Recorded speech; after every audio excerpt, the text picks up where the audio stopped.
Gente, ontem tinha tudo pra ser mais um 7-1 em nossas vidas. Mas aí apareceu o Mendonça cabeludo do Novo Testamento e mudou tudo. Pela primeira vez na minha vida, eu vi Gilmar Mendes engolir o sapo. O que em algumas culturas poderia ser chamado até de autofagia. Piadas que só alguns vão entender? Temos por aqui. De forma absolutamente esperada por todo mundo, Eduardo ontem foi condenado por uma atitude do presidente dos Estados Unidos. Mas o presidente dos Estados Unidos sequer foi mencionado. Parece que estavam fazendo cosplay de Coragem, o cão covarde. Mas, enquanto rolava a sessão que todo mundo meio que já sabia como terminaria, do outro lado do muro, lá na segunda turma, Mendonça foi uma máquina de metralhar indiretas, de fuzilamentos visuais e encaradas em que em seu silêncio diziam absolutamente tudo. E para isso eu definitivamente não estava preparada. Como também não estava preparada para as novas revelações envolvendo Vorcaro e novos integrantes da justiça brasileira. E eu já aviso que isso é loucura, tá? Tipo, muita loucura. Sem mais delongas, o dia de ontem foi histórico por vários motivos. E eu faço questão absoluta de te mostrar todos eles. Só pra não falar que eu não falei do Lula, eu já vou largar essa pedrada no início do vídeo. Ei, você, pequeno padawan que achou que o Lula tava lutando pelo trabalhador e iria acabar com a escala 6x1 que vai acabar quebrando o país que já tá quebrado? Sorria! Você foi enganado? Governo retira urgência de projeto de lei que regula fim da escala 6x1. E isso rolou porque essa pauta estava travando outras que o governo considera mais importantes. Então, só sai. E saiu. Lula também tinha anunciado que estava acabando com a taxa das blusinhas, que foi criada em seu próprio governo. Pois é, mas aparentemente só vai valer em período eleitoral, porque o governo voltará a tributar as compras internacionais de baixo valor em 2027. Cara, a população tá literalmente sendo feito de idiota. E eu espero que isso esteja bem claro. Vamos falar mais do Lula em outros vídeos, porque hoje a pauta é toda do judiciário, já que rolaram fortes emoções. Logo na manhã de ontem, a CNN já falava, até com um ar de desdém, que a votação contra o Eduardo já estava liquidada. O que o ministro Alexandre de Moraes falou, se tiver empate, o empate beneficia o réu. Então, no caso, empate, Eduardo Bolsonaro não seria condenado. Só que, como você disse, Flávio Dino, Cristiano Zanin, Carmen Lúcia e Alexandre de Moraes, a tendência... o resultado já é sabido, praticamente. É de que ele seja condenado. Ou seja, até os jornalistas dizem abertamente que o viés da primeira turma é totalmente previsível. Então, não foi nem um julgamento, foi uma espécie de anúncio. Eduardo foi condenado por tentar interferir no julgamento do presidente Bolsonaro. E como ele fez isso? Conspirando. E a palavra só pode ser essa, afinal, ele foi condenado. E conspirando com o presidente dos Estados Unidos para que ele sancionasse autoridades, que, aliás, são as mesmas autoridades que condenaram o Eduardo. E também pelas tarifas que Trump havia aplicado ao Brasil.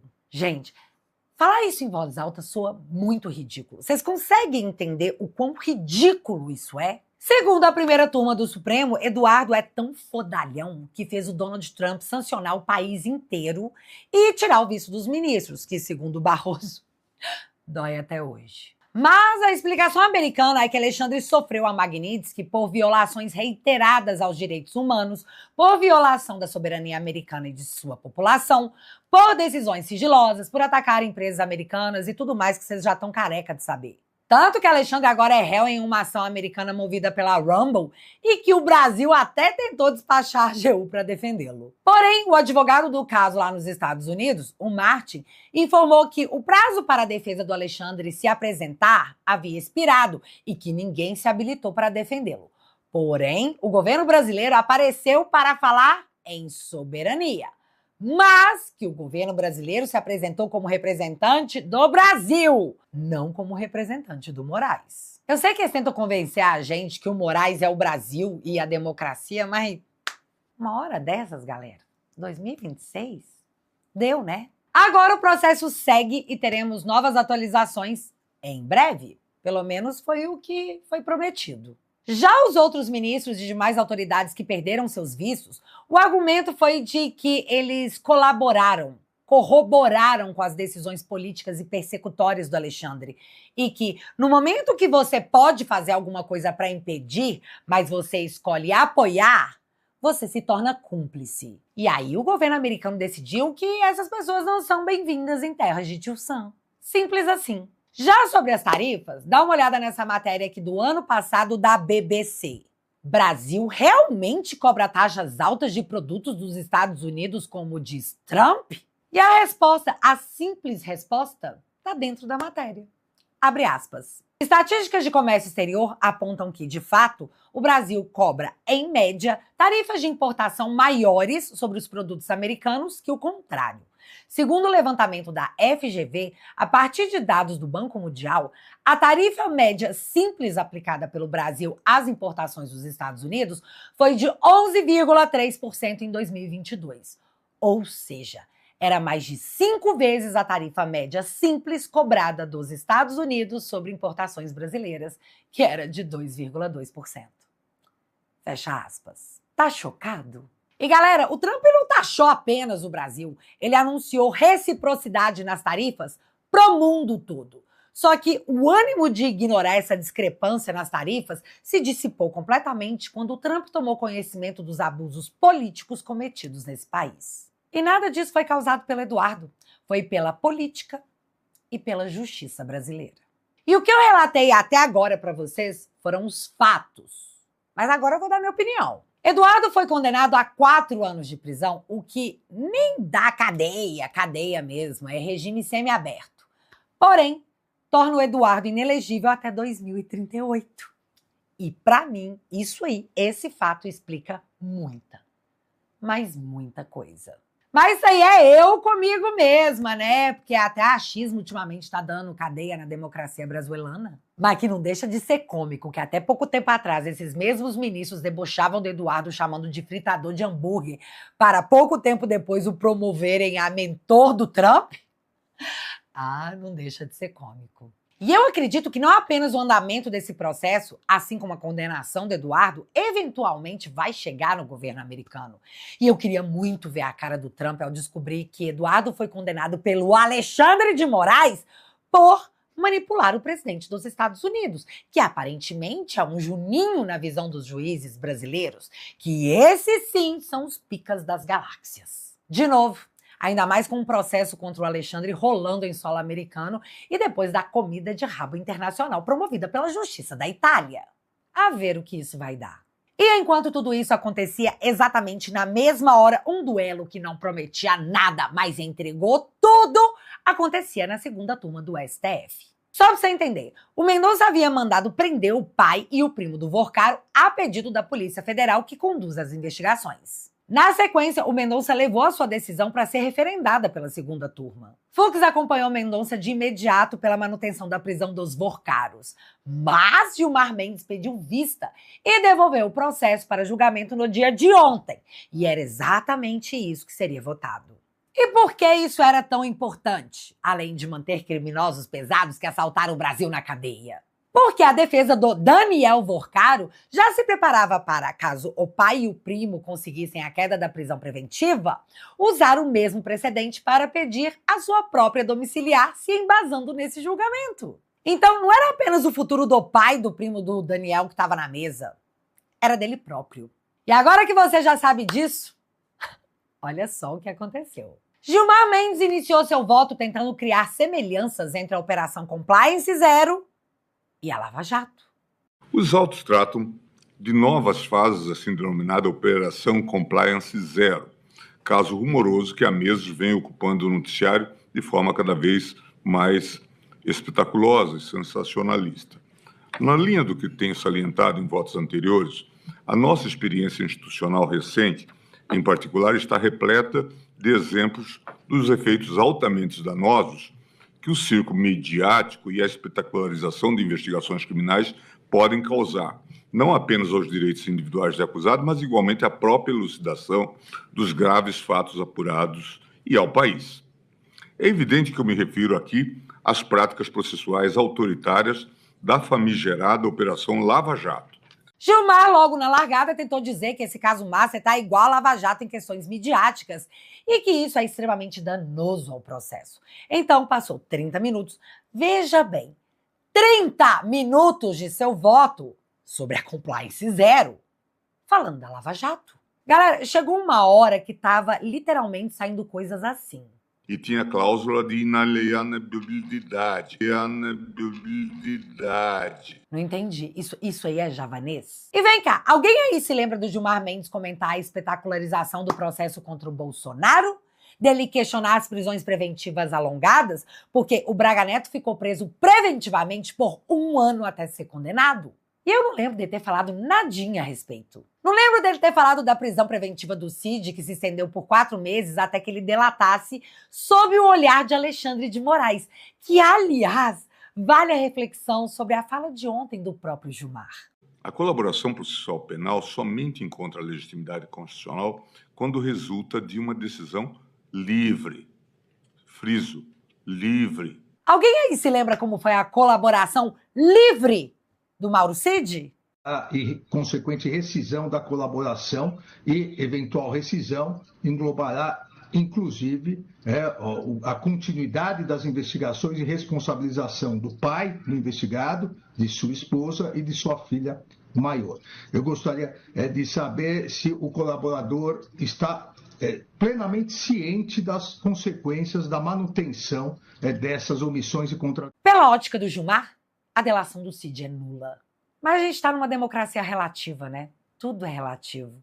Tudo depende. Isso foi só para relembrar, tá, galera? Vamos continuar. Gilmar, após falar por 30 minutos da Lava Jato, parece que lembrou que tinha que falar do caso, e aí defendeu que tanto o pai do Vorcaro quanto seu primo cumprissem uma cautelar adversa à prisão. Tipo uma domiciliar. E foi aí que surgiu o ministro cabeludo do Novo Testamento, repleto de testosterona. Anos na AGU e no Supremo. E minha única pretensão aqui é aplicar a lei. Vossa Excelência tem razão, não se prende para delação. Seria abjeto fazer isso. E eu não me presto a trabalhos abjetos. Se prende se está praticando crime, se está obstruindo a justiça, se está tentando ocultar provas, se há uma continuidade delitiva. Para isso se prende. Mendonça defendeu o seu voto pela prisão dos Vorcaro, deixando claro que não se tratava apenas de mais um crime de colarinho branco que assaltou o país e a população já normalizou. André citou os diálogos em que essa galera relatava ameaça de morte, intimidação, armas e vários assuntos resolvidos. Além disso, botou o dedo na cara. Meu amigo Gilmar, isso aqui não é Lava Jato. Supera. 7 milicianos. Estou com as filmagens do barco, eles estiveram aqui, foram no meu condomínio, me ameaçaram de morte. É disso que nós estamos julgando, ministro Gilmar. Não é o caso que nós estamos julgando. Não é Lava Jato. Esse é o caso que nós estamos julgando. Esse é o caso que nós estamos julgando. Nós estamos julgando 2. Esse não é Lava Jato. Esse é o que nós estamos julgando. Porque depois eu vou chegar no Henrique. Viu? Nós vamos chegar. Calma que meu voto é longo também. Esse é o caso. Essa é a turma operando. Essa é a turma operando. E no dia de ontem ficamos sabendo de mais detalhes de como a turma do Vorcaro operava. Se liga. Irmã de Sicário ameaçou revelar arquivos capazes de acabar com a família de Vorcaro, mostram documentos da PF. Trocas de mensagem captadas pela Polícia Federal mostram que Joana Mourão e a mãe do Sicário, Denise, foram abordadas por integrantes da organização criminosa para que mantivessem silêncio. Mendonça, para mostrar como são os meninos do Vorcaro, mostrou um trecho do diálogo e o que eles podiam fazer com a moça que, infelizmente, estava sabendo demais. Diz Manuel, se eu for, eu tenho que levar ele junto. A Joana teve acesso ao material que está nas nuvens. Nós não conseguimos ainda, a Polícia Federal não conseguiu ainda acessar os dados do Sicário, não conseguiu acessar o celular do Sicário. Mas a Joana, a irmã, teve acesso ao material que está nas nuvens. E ela diz que esse material acaba com a família inteira. Keyson, em relação à prima, falando com o Manuel, ela falou demais. O Manuel, eles estão cheios, também acho, Eles estão cheios de problema do mais alto nível, para ela pôr ela no meio da delação, por exemplo, e destruir de vez com a menina não custa. Se ela abrir o bico, vão destruir com a menina. Não custa. Gente, vocês estão entendendo o nível dessa galera? Não custa acabar com a irmã do sicário, já que ela viu demais lá no iCloud do moço? E assim, eu fiquei absolutamente curiosa para saber o que de tão grave que acabaria com a família inteira do Vorcaro tava nesse iCloud. Graças a Deus não foi apenas em mim que a curiosidade bateu. Tem mais coisa por vir. Eu havia determinado que fosse preservado o iCloud do sicário. Essa semana eu determinei a quebra desses dados. Vamos ver o que virá de lá, que deixou a irmã do sicário passando mal. Eu não sei. Eu não sei. O Mendonça não sabe. O povo brasileiro não sabe. Mas Vorcaro sabe. E deve estar com o fudoril já invertido, tipo, meu Deus, tô constipado. E é bem satisfatório pensar numa coisa dessas. Galera, vocês não estão entendendo. O Mendonça foi explicitando como essa turma agia de forma violenta, ameaçadora, intimidatória, tipo máfia, que até quem estava assistindo ficou constrangido porque o Gilmar tinha acabado de votar para relaxar a prisão desses anjinhos. E foi tão constrangedor que ele tinha que falar alguma coisa, tipo qualquer coisa, porque estava muito feio. E aí ele falou tipo, não tô entrando no mérito dos crimes não, tá? Eu tô querendo garantir que tudo tá previsto nos métodos constitucionais. Só que o Gilmar não contava com a resposta do Mendonça, exalando testosterona. E eu juro, galera, foi tipo uma genkidama. Ao combate à criminalidade organizada, agora é preciso que haja métodos constitucionais de se fazer isso. Estão havendo, ministro Gilmar, pode ter certeza. É fundamental que haja. O que eu não vou admitir é tentativas que eu tenho visto de desacreditar de forma indevida a atuação, seja minha como relator, seja dos investigadores. Não vou. Eu não vou transformar o certo em errado e nem vou admitir que isso seja feito. Então, a investigação, no que depender de mim como relator, seguirá seu curso. E aqui, eu fiquei presa nesse primeiro aviso, tá?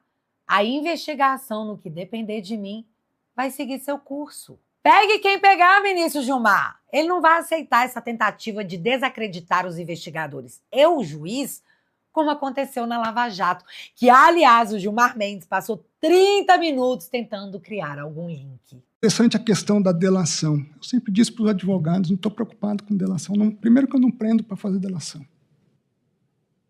Não me permitiria isso. Não dormiria tranquilo se eu fizesse isso. Em segundo lugar, que a delação é um ato de vontade da defesa. Alguns advogados vinham para mim, mas você não vai pegar todo mundo? Eu falei, eu estou preocupado em pegar o que a investigação determinar. Não estou preocupado se será todo mundo ou não.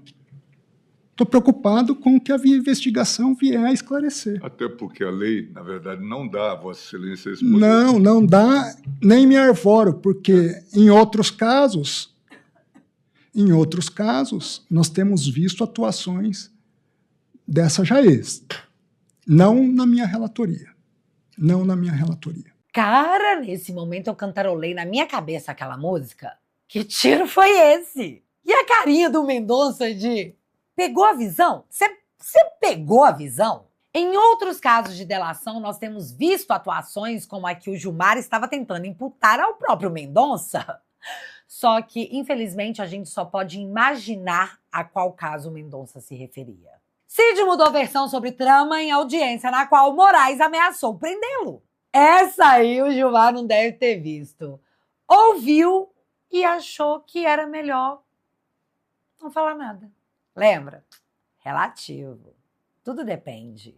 Porque tá muito claro que o problema aqui realmente é a delação do Vorcaro, que prometeu entregar os 3 poderes da República. E aí é nesse caso em que o Vorcaro pode delatar ministros da Suprema Corte, pode não, né? Já delatou. Que entra o, veja bem, delação tem que ser livre. Entendi. Tá entendido. Mas Gilmar, Mendonça falou, tá? Não nessa relatoria. Gilmar seguia absolutamente preocupado com a questão da delação do Vorcaro, tentando colocar de alguma forma que ele não estava preso por tudo que estava revelado e é de conhecimento público, mas que ele estava preso apenas para delatar. E vocês lembram? Gilmar certa vez disse que isso é tortura. Vou falar de novo. Vorcaro entregou integrantes da Suprema Corte em sua delação e todo mundo sabe disso. E foi então que chegou a parte que todo mundo que assistiu entendeu a indireta. Mas não só quem assistiu, quem estava lá também pegou. Gente, presta muita atenção no trecho seguinte, porque ele é o divisor de águas de tudo que nós assistimos até hoje em termos de enfrentamento e de justiça. De delação, eu não quis acessar, ministro Gilmar. Entendeu? Até porque há uma perspectiva... Parece que certos setores atuam para criar um vício. Tudo que querem é criar um vício. Há um sistema articulado para isso. Eu não sou cego. Eu estou acompanhando, estou assistindo os movimentos.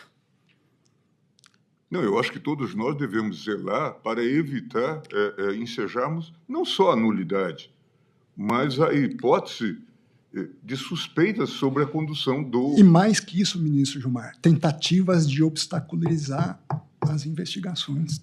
Não, e isso é grave. Gravíssimo. Gravíssimo.